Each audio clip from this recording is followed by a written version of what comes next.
Okay, it's time. There's lots to talk about, and let's get started. Welcome, everybody, to the Fall 2020 CNI virtual meeting. And you've joined us for the first project briefing session of that meeting. I'm Cliff Lynch. I'm the director of CNI, and I'm delighted that you're here with us. I will note that this session is being recorded and will be available. The recording will be available after. Just a couple of very quick things, because I know we all know much more about Zoom than we ever thought we would.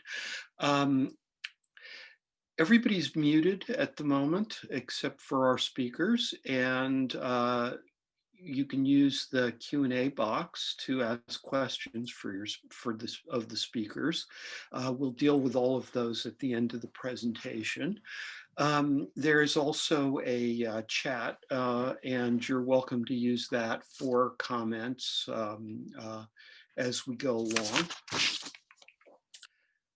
This closed captioning is available on this recording if you would like to make use of that. And you're welcome to introduce yourself in the chat. Don't feel you have to, but we'd be happy to have you. With that, I'm going to introduce our speakers.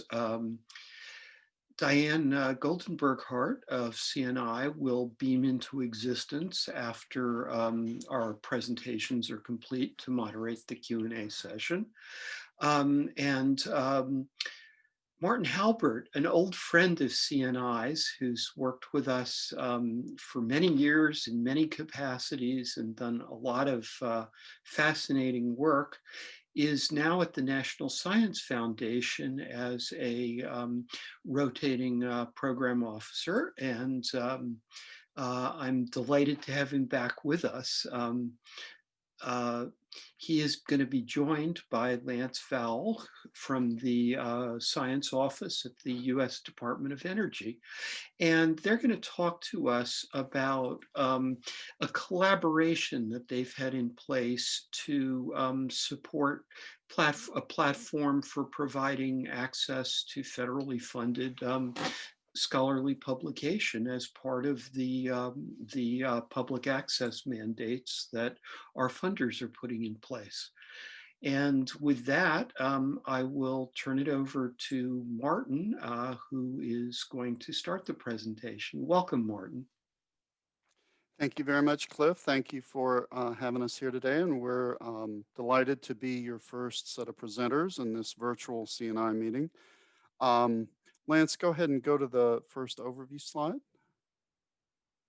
So in this short presentation, we're going to review the 6-year collaboration between the National Science Foundation and the Department of Energy, OSTI, to create the NSF Public Access Repository, or NSF-PAR.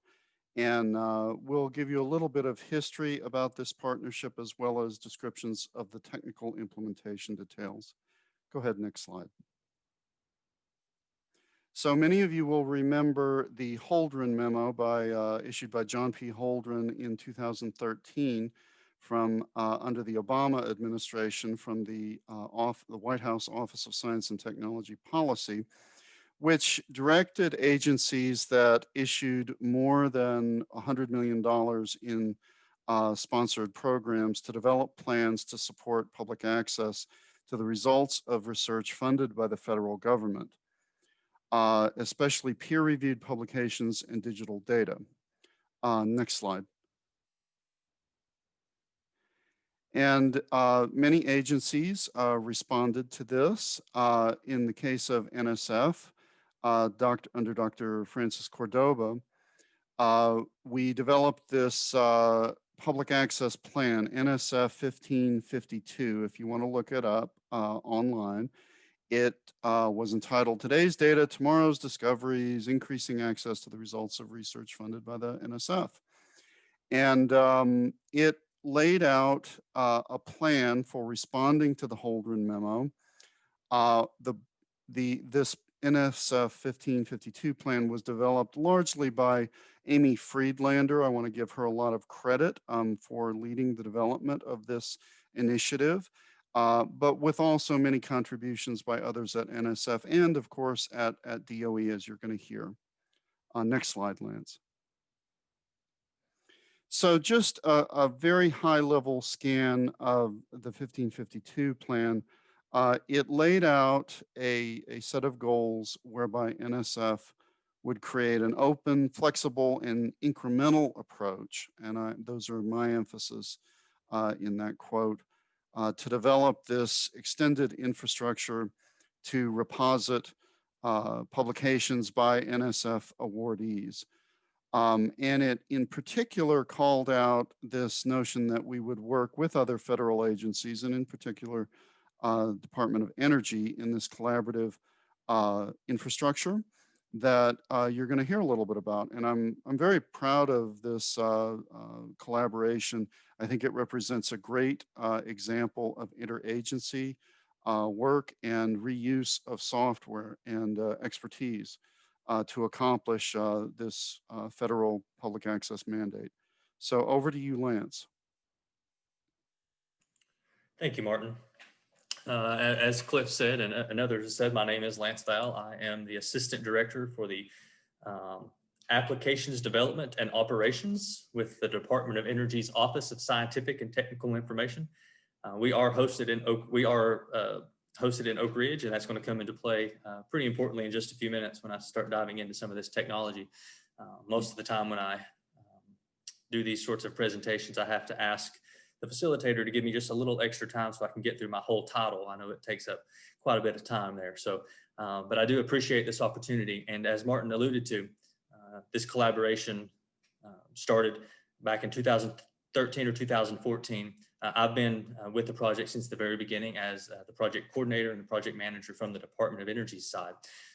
After discussions with Amy Friedlander and others at NSF, NSF did decide to utilize the same formatting for their public access repository as the Department of Energy did. And we have called that repository or that process, we refer to it as PAGES, or the Public Access Gateway for Energy and Science for the department. But at OSTI, we have been providing public access since 1947 through OSTI at the department. We've been all digital since around 2000, so 20 years, and I've been at the department now since 2005, so I've been in this space for 15 years. We provide public access to a variety of scientific and technical information, accepted manuscripts, technical reports, data, software, patents, videos. We have a litany of different products that we host under the OSTI.gov domain, and those are sub-products. OSTI.gov is our umbrella product, and then we have niche products for each of these that allow users to drill down into more detail. The slides are lagging just a little bit. There we go. OSTI is very familiar with STI management. We have a specialized program that we refer to as STIP, or the Scientific and Technical Information Program, that collects all of the R&D results for the department, both labs, our national labs at DOE. We have sponsored 17 national labs, as well as our grantees or our financial awardee recipients. We have a corporate responsibility. It's not just the Office of Science. We have the corporate responsibility across all program office and across the entire department. We have a specialized tool that is an electronic ingest tool that we use for this. We refer to as eLink or EnergyLink.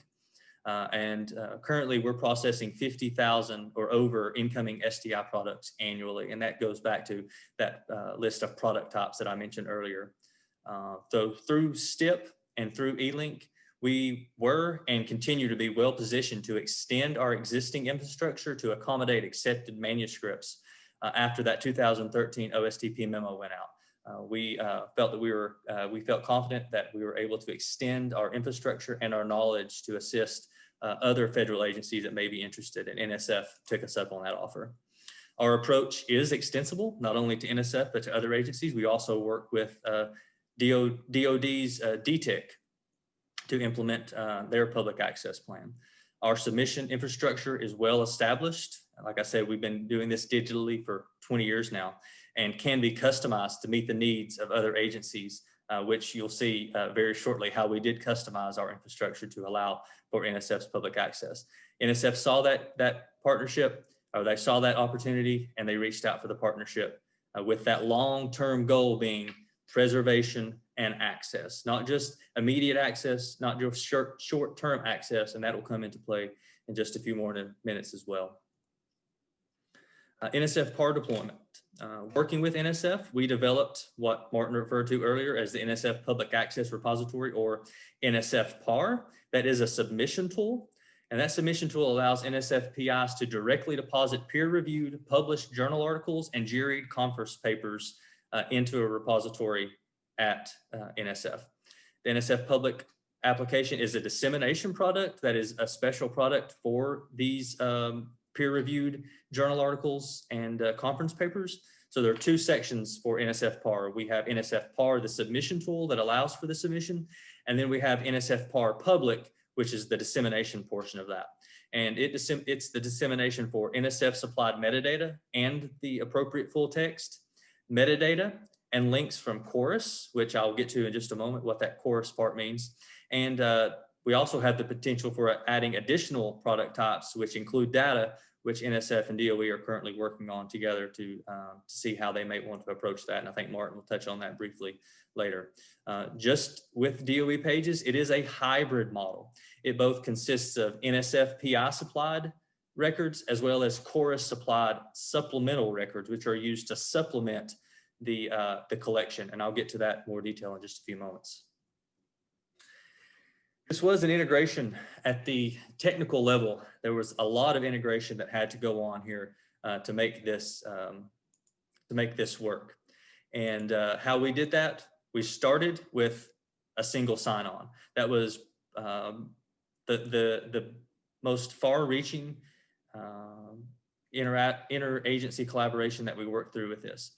What we worked to do was have a seamless handoff between research.gov and NSF-PAR. NSF-PAR, the submission tool and the dissemination tool, are actually hosted in Oak Ridge, where research.gov and all of the NSF related products are hosted in the DC metro area. So we worked with their team to have this seamless handoff. A researcher logs into research.gov, they have that portal, they click on a link to submit these manuscripts. They're taken to NSF or NSF-PAR that's hosted in Oak Ridge seamlessly. They never know that they've left those servers. They're all government hosted, government funded, government protected servers. Along with that, their SSO passes us certain information. Part of that information is their unique user ID, so we know who that user is. And along with that, they pass us that unique ID. We're able to then subsequently turn around using a Open NSF Award API, which is that next bullet there. We're able to auto-populate a listing of that researchers, that PIs, their awards, and they're able to associate their publications directly with their awards through that API integration. So if I'm an NSF PI, I log into research.gov, I want to submit a public access manuscript. I click on the link, I'm taken over to NSF-PAR. I don't know that I've left NSF servers. Some information is passed along to there. I enter a DOI, I enter some metadata, I upload my full text, my accepted manuscript of my journal article, and then I'm able to associate which award I'm submitting that on behalf of. And it's 4 easy steps. We also have a REST API that is used for integration between DOE and NSF data stores so that all of this information can be passed back and forth seamlessly from NSF servers to NSF into their data stores, both the metadata and the links to the full text for their project reporting. That's how the PIs will then go in and add those manuscripts to their projects for their program officers to then approve at the end of their reporting cycle. We also use a certificate authenticated full text service. So many of you are probably familiar with the Holden memo, the public access memo. And what that calls for is that these peer-reviewed journal articles, these juried conference papers, that they're made publicly available after an administrative interval, or maybe you've heard the term embargo. The NSF, along with DOE, we chose a 12-month embargo for that. And so all of these accepted manuscripts are made available 12 months after the publication. However, many times there are needs for NSF POs to have access to those embargoed full texts beforehand to make sure that what their PIs are submitting is accurate before they can approve their project report. So what we did is we created a certificate authenticated service for that. So inside of the NSF management system, otherwise known as eJacket, these POs can have direct links to DOE hosted servers to have access to these embargoed full texts before the public has access to those. So they can view those, they can read those, they can make sure that the PI has acknowledged NSF appropriately, that the science is tied to the award, and so forth.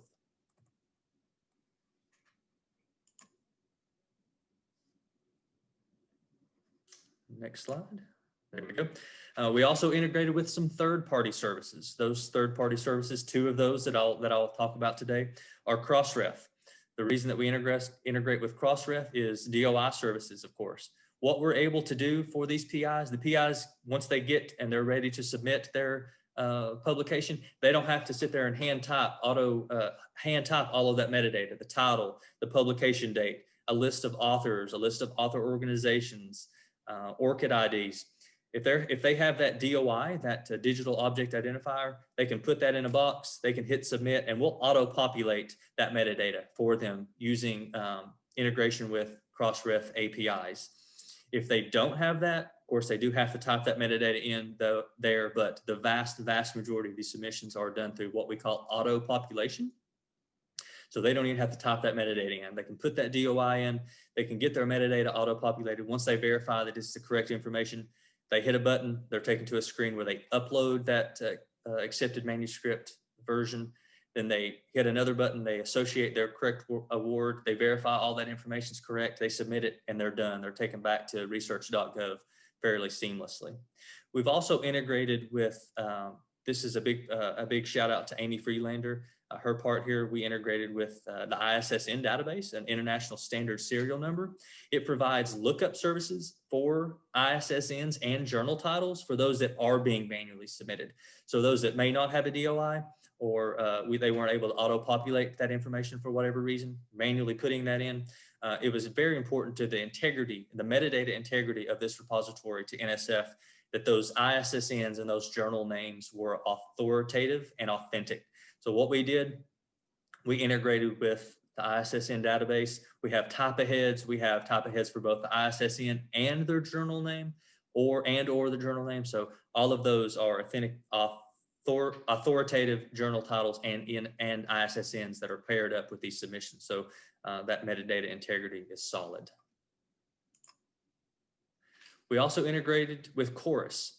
Chorus is a consortium of publishers that have worked with the federal government to say that we will support public access as it is defined in the Holden memo. NSF and DOE both have agreements with Chorus, and Chorus is used, again, as a supplement. Neither DOE pages nor NSF-PAR rely on the publishers for public access or for dark archiving of these records. These records are treating as supplemental to the researcher supplied records. We wanted our repositories to be publisher agnostic. If a publisher decided that they were going to get out of the public access game, NSF and DOE, we knew that it was important to have that long-term preservation and access to these accepted manuscripts. So through this process, Chorus metadata is ingested and links to the VOR, or the publisher's version of record, if and when that VOR is made publicly available. Chorus allows for full text indexing of articles to enhance this search position.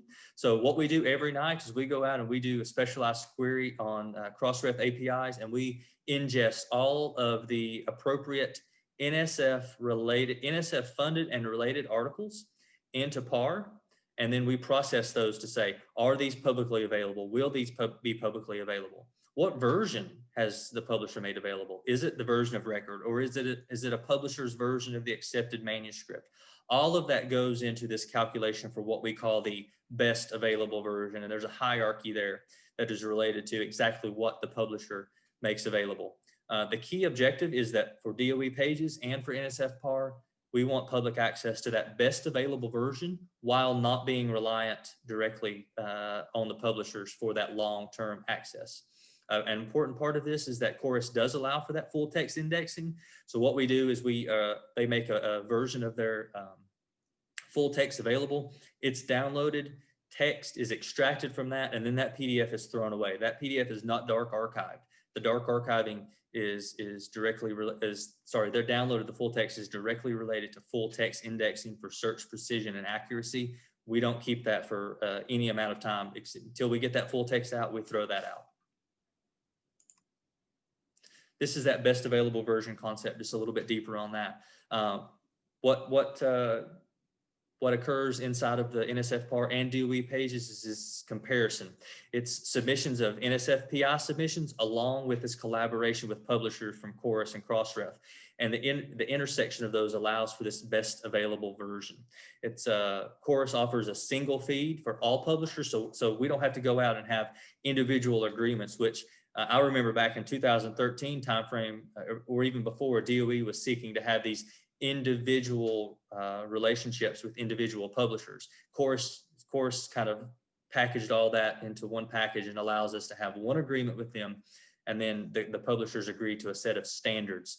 The best available version, of course, is going to be that publisher's version of record when and if they do make that available, followed by the publisher's accepted manuscript version, and then the NSF supplied PI.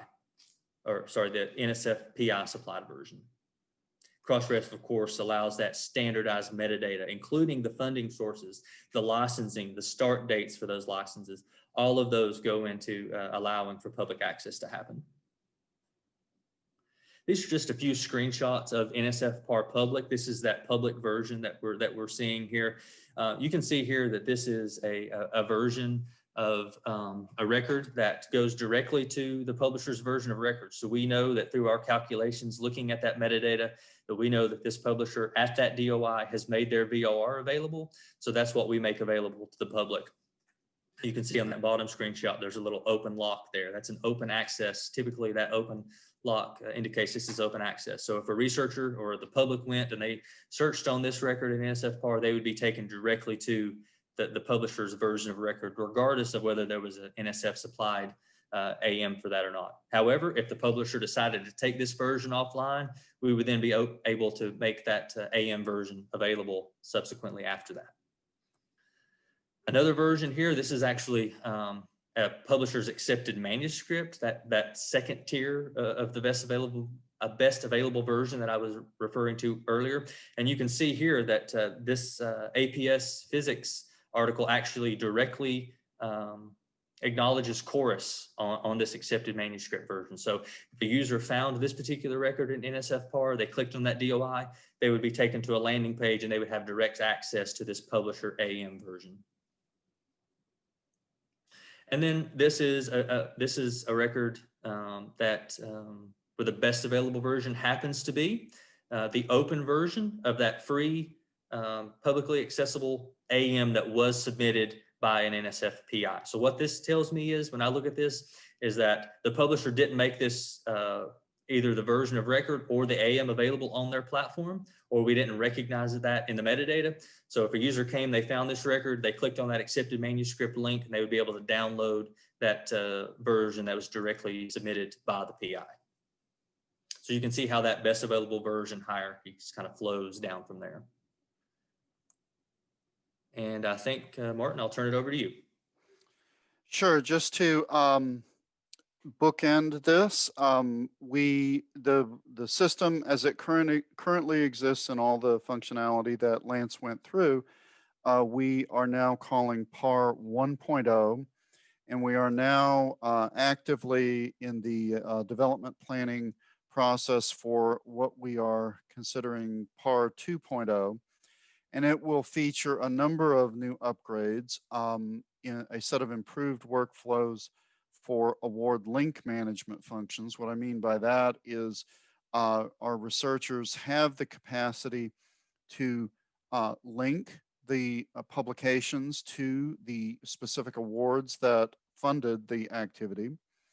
And we have some new capabilities to let them edit those links and manage them a little bit more effectively. Other things that are coming are perhaps a modest upgrade, but one that is important in many cases. Awards have funded workshops, and the workshop reports that come out of those things are not typically juried or always, let's say, juried papers, but rather separate freestanding workshop reports, and we think that's important to capture as well.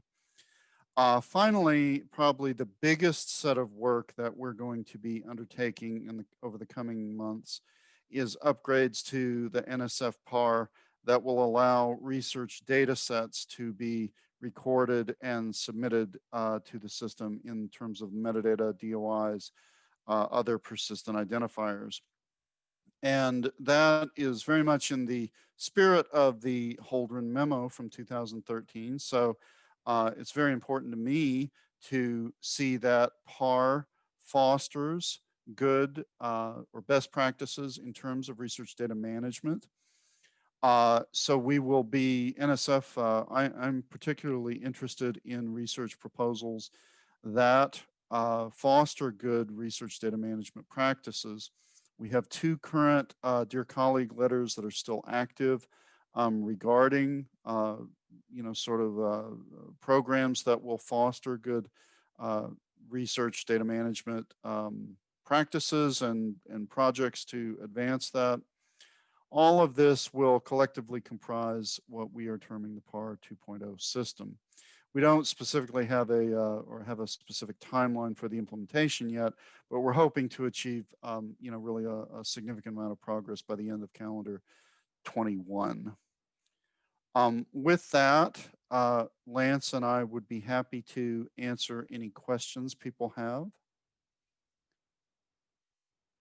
And I see there's a message, what is NSF's protocol to ensure PIs comply with the NSF public access policy in making their research data and publications publicly available? Well, if you're familiar with the NSF so-called PAPG, our procedures guide, it requires researchers to deposit. Currently, as is clear from the presentation on the PAR right now, we've focused for the last few years on articles, but now we're really stepping up to the issue of data. Data is a much more complicated topic. Obviously, a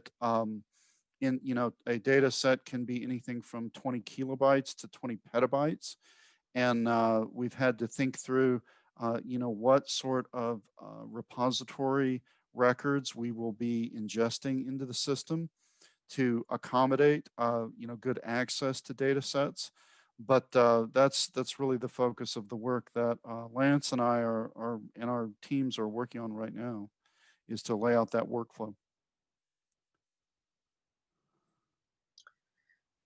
That was really interesting. Thank you so much, Martin and Lance, for that presentation. And thank you to everyone who has made time out of your day to join us here at CNI's Fall 2020 meeting. I'm Diane Goldenberg-Hart. And at this time, I am very pleased to keep the floor open for questions. If there are any other questions or comments for our speakers, we have a couple more minutes here. I see that Martin has shared some links there. Those are just the links to the two Dear Colleague letters that I mentioned, if people are interested in them. Terrific. Thanks, Martin. I was wondering if, I know you mentioned, I think Lance mentioned that other agencies are also being brought into the system. I think you mentioned DoD. Are there active plans to expand across federal agencies, or what's happening on that front? So good question. So right now, we are not working with any other agencies directly to implement a pages or a PAR like repository. We're continuing open to that. We do field many questions across the various agencies for helping people to instantiate a public access plan. But for now, DOD, NSF, and the Department of Energy remain steadfast partners, and we are all very appreciative of the partnership across and what that means for both the federal government and individual agencies. But we are not currently working with any other agencies. Happy to, though. Great. Okay. Thank you for that. We just saw a chat. Okay, so I just chatted out those links that Martin shared to all attendees. And if you still can't see them, let us know, but everyone should be able to see those now. All right. Well, if there are no other questions, and we are right at the half hour here, I just want to take just a quick minute here to remind everyone that we will be having another session in a half an hour. It will be high fidelity, connecting information for better research reproducibility with Terry Wheeler and Peter Oxley of the Weill Cornell Medical College. In the meantime, I'm going to go ahead and stop the recording on this session. But if you'd like to hang around and sort of approach the podium, as it were, please feel free to do so. I can unmute you and you can ask live questions or make live comments, have a little chat with our presenters. And thank you so much again for joining us here today. And I hope that you'll stay on for more sessions at CNI. Take care. Thank you so much, Martin, Lance. That was really helpful. Thank you, Cliff, for having us, and Diane for facilitating. And Yes, I look absolutely. forward to hearing about the version 2 and the research data set links as that develops. That's all a wonderful direction. So thank you.